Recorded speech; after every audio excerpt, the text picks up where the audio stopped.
জেবাদি আমায় বলেছিল লাউ ঘন্ট রেসিপিটা দিতে, তো সেটাই এখানে তোমাদের সামনে একটু ছোট্ট করে শেয়ার করি। লাউটাকে আমি খুব ঝিরিঝিরি করে কেটে নিয়েছি। কেটে তেল ছাড়া শুধু নুন দিয়ে, জল ঢল কিচ্ছু দিইনি, ঢাকা চাপা করে সিদ্ধ দিতে দিয়েছিলাম দেখো। আর এই লো টু মিডিয়ামে ফ্লেমটা রেখেছি।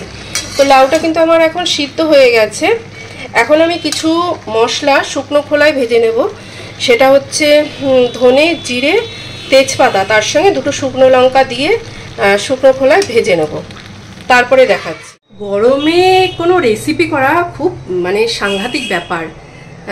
শীতের দিনে তবুও করা যায়, গরমের দিনে রেসিপি করা মানে কি বলবো। তা যাই হোক, জেবাদি যখন জানতে চেয়েছে লাউ ঘন্টের রেসিপি, তখন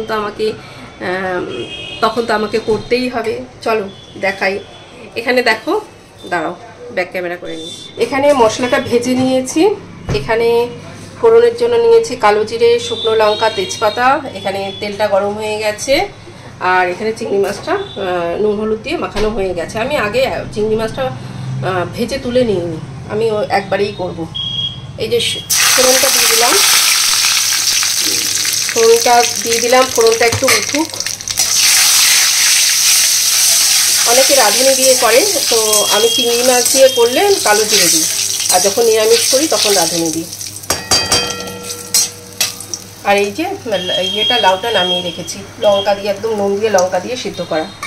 এবার দেখো চিংড়ি মাছটা নিয়ে এর মধ্যে দিয়ে দিলাম, নিয়ে দিয়ে দিলাম। এবার একটু নাড়াচাড়া করব।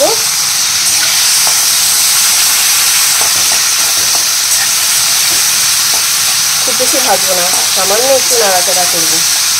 নাড়াচাড়া করলাম করে এবার দেখো এই যে লাউটা নিলাম, নিয়ে লাউটা ঢেলে দিলাম।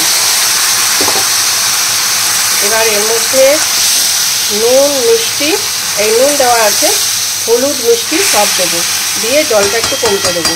দাঁড়াও। তো এখানে হলুদটা বের করি। এই যে হলুদটা দিয়ে দিলাম। তার আগে জায়গাটায় না এই ফোড়ন দিলে তেলে একদম হয়ে থাকে,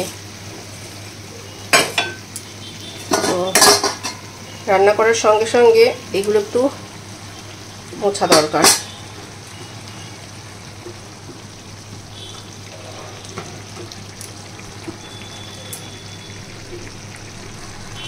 এবার একটু চিনি দেব এর মধ্যে।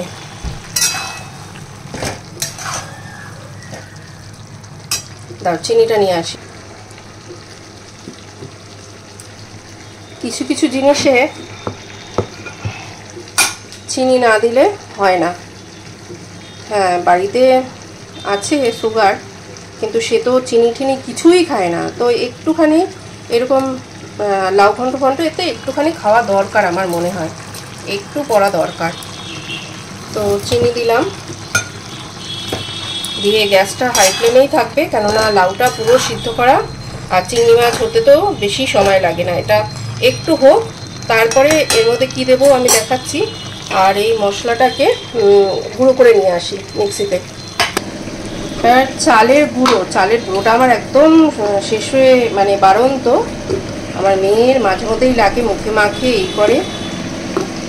তো চালের গুঁড়ো দেখো, এখানে আমি এই 1.5 চামচ মতন চালের গুঁড়ো নিয়েছি, খুবই কম।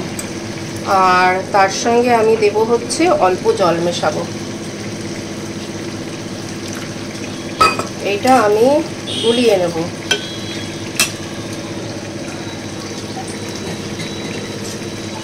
জল মিশিয়ে নিয়ে একটু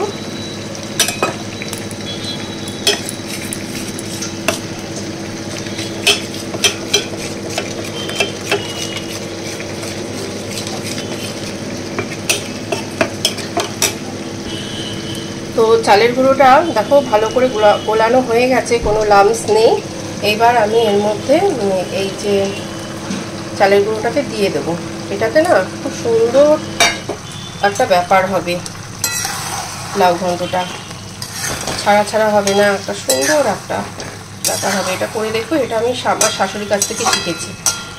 আমার মা করতো, আমার মা একেবারেই ফোড়ন দিয়ে বসাতো, কিন্তু আমি এইভাবে আমার শাশুড়ির কাছ থেকে শিখেছি, ভালো হয় এটা।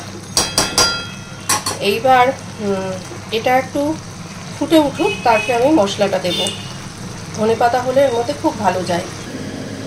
এই যে মশলাটা ভাজা হয়ে গেছে, এবার চলো এর মধ্যে দিয়ে দিই মশলাটা। আমি সবটাই দিচ্ছি, কেননা যেটুকু করেছিলাম এই ইয়ের জন্যই করেছিলাম, মানে এই লাউ ঘন্টের জন্যই করেছিলাম।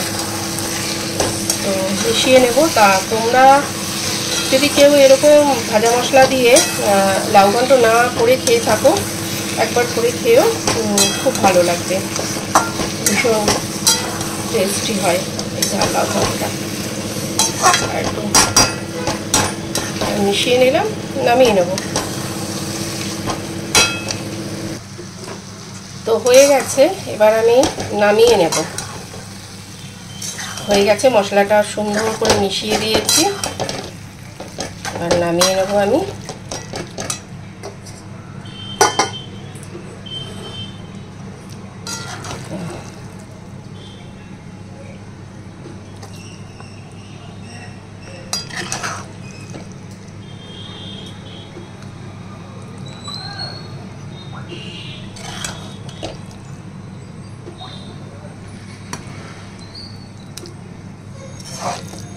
এই লাউ ঘন্ট দিয়ে যেমন ভাত খেতে ভালো লাগবে, তেমনি রুটিও ভালো লাগে। আমার হাজব্যান্ড তো এখন ভাত খায় না, আমি বললাম ডায়াবেটিক যে রুটিটা আটাটা আছে সেটাই খায়, সেটা রুটিই খায়। সেটা মানে যারা এই সুগার আছে যাদের বেশি, তাদের জন্য খুবই ভালো। এমন অনেক পেশেন্ট আছে যাদের এই সুগারটা না ইয়ে হয়ে গেছে, বলবো মানে নর্মাল হয়ে গেছে। তো এই যে সোমনাথ এই বয়সে সুগার হয়েছে, আমার হাজব্যান্ডেরও খুব কম বয়সে হয়েছিল, 35 বছর বয়সেই আমার হাজব্যান্ডের সুগার হয়ে গেছিলো। তার মানে ভাবো আজকে কত বছর ধরে সুগার। তো এইটাতে কিন্তু অনেক উপকার হয়েছে, অনেক উপকার হয়েছে। যেখানে কমছিলই না, একটুও কমছিল না, সেখানে আজকে অনেক অনেক উপকার হয়েছে। 90-100 এর মধ্যেই থাকে, আরও যত দিন যাবে তত কিন্তু নর্মালে এসে যাবে, মানে রিভার্সে এসে যায় সুগারটা। এই ডায়েট মেনটেন করলে রিভার্সে এসে যায়। তো সোমনাথকে আমি MS ফ্যামিলিকে এই ভিডিওটা ট্যাগ করব, ও যদি আমার ভিডিওটা দেখে তাহলে ওই ডায়াবেটিক্স যেই আটা আছে সেটা ব্যবহার করলে খুব ভালো হয়। ওখানে ডাক্তার আছে, ফোন নাম্বার দেওয়া আছে, তাদের সঙ্গে কন্ট্যাক্ট করলে সে বলে দিতে পারবে, সে সব বলে দেবে কার কোনটা কি দরকার, সমস্ত কিছু ওখান থেকে ইনফরমেশন পেয়ে যাবে। তো জেবাদি, তুমি এই লাউ ঘন্টটা করে খেয়ে বলো কেমন হয়েছে। তো এই হচ্ছে লাউ ঘন্ট। আলুটা ঠিক আসছে না, দাঁড়াও। তো করে দেখো, করে খেয়ে বলো জেবাদি কেমন হয়েছে। লাউ ঘন্টর রেসিপি দিলাম তোমার জন্য, তুমি আমার রেসিপি দেখতে খুব ভালোবাসো।